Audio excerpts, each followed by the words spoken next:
Apa hukumnya berwisata ke tempat ibadah orang kafir? Contohnya Candi Borobudur. Hukumnya haram, karena itu termasuk persetujuan kepada peribadahan mereka. Makanya kita nggak boleh duduk-duduk bersama orang yang menghina agama. Allah mengatakan innakum idzam mithluhum. Kalau kamu duduk bersama mereka, kamu seperti mereka. Kenapa? Hadirnya kita di situ berarti persetujuan terhadap dia.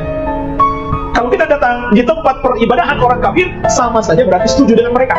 Walaupun hati kita mungkin nggak setuju, tapi kehadiran kita adalah persetujuan itu sendiri. Kita nggak boleh datang ke situ kecuali untuk satu tujuan, mau membubarkan orang yang lagi beribadah kepada. Begini, saya pernah ditanya sama seorang dosen, Gus, saya ini ngaji hadis banyak, tapi ada yang saya tidak paham, yaitu mangqala la ilaha illallah dakhalal jannah, ada kalimat wa in zana wa in saraka. Meskipun pernah zina, pernah maling. Ini kan seakan-akan mentoleransi perzinaan dan pemalingan. Terus saya bilang, oh makna hadis itu seperti ini. Jadi kebenaran absolut, kebenaran yang mutlak itu tidak akan terganggu oleh status perilaku seseorang. Saya berkali-kali memberi contoh. Orang yang ditangkap KPK akan bilang 1 tambah 1 2. KPK-nya juga bilang 2. Rivalitas dalam politik, Pak Prabowo ya bilang 2, Pak Jokowi juga bilang 2. Orang yang zaniyah, yang lonte pun akan bilang 2, muftinya juga bilang 2, ketua MUI-nya juga bilang 2. Artinya gini, kebenaran yang absolut adalah kebenaran yang siapapun akan meyakini seperti itu. Seperti 1 ditambah 1 2. Kamu punya musuh bilang 2.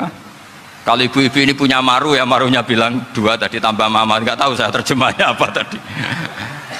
Nah, kebenaran yang absolut itu kebenaran yang siapapun pasti mengakui. Dan uniknya begini, saya kalau saya pernah ngaji acara himmah, acara pondok sarang di Demak. Kalau kamu bilang 1 ditambah 1 menjadi 2, untuk mengatakan 2 itu kamu butuh hadiah enggak? Mereka semua jawab enggak. Kita semua enggak saja mengatakan tembok itu putih. Kenapa? Karena memang putih. Kita mengatakan 1 tambah 1 2 karena memang kita tanpa presentasi dapat hadiah, dapat penghormatan. Kenapa untuk mengatakan Allah itu Tuhan kita butuh surga? Memangnya kalau tidak ada surga Allah tidak jadi Tuhan? Ini problem orang soleh-soleh yang terlalu pesimis. Makanya nanti orang-orang soleh itu masuk surganya berat. Tapi kalau orang alim lebih gampang kira-kira seperti itu. Iya, karena kan imannya lebih bagus. Dalam hadis qudsi Allah ini yang dibuli orang-orang soleh. Laulam akhluk jannatan wala naron alam akun ahlan an uto'a, dalam hadis qudsi itu. Kalau saja saya tidak menciptakan surga dan neraka, apa saya tidak jadi Tuhan yang perlu ditaati?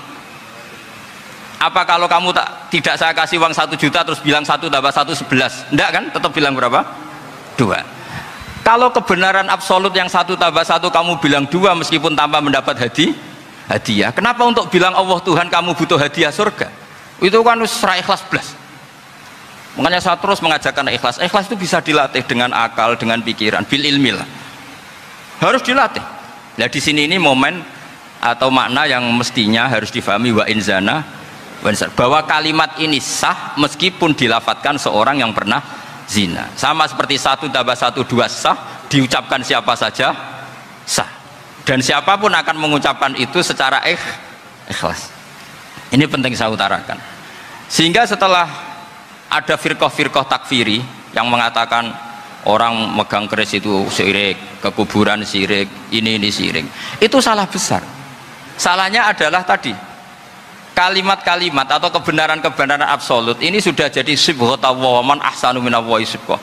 Kalimat ini begitu absolut di hatinya orang mukmin.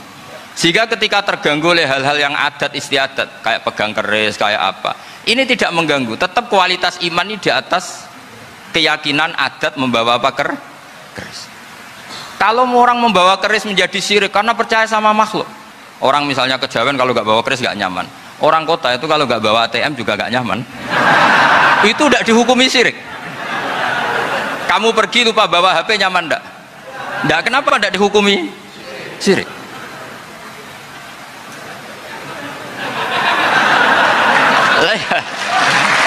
Jadi ini logika-logika. Jadi makanya ini Gus Reza boleh ngeritik saya itu berkali-kali bilang saya termasuk ulama yang mau bikin gerakan cangkem elek. Karena nanti kalau saya nisbatkan ke Rasulullah itu tidak pantas, karena Nabi ahsanan nasi khalqau wa khuluqa. Tapi saya siap jadi bempernya Rasulullah sallallahu alaihi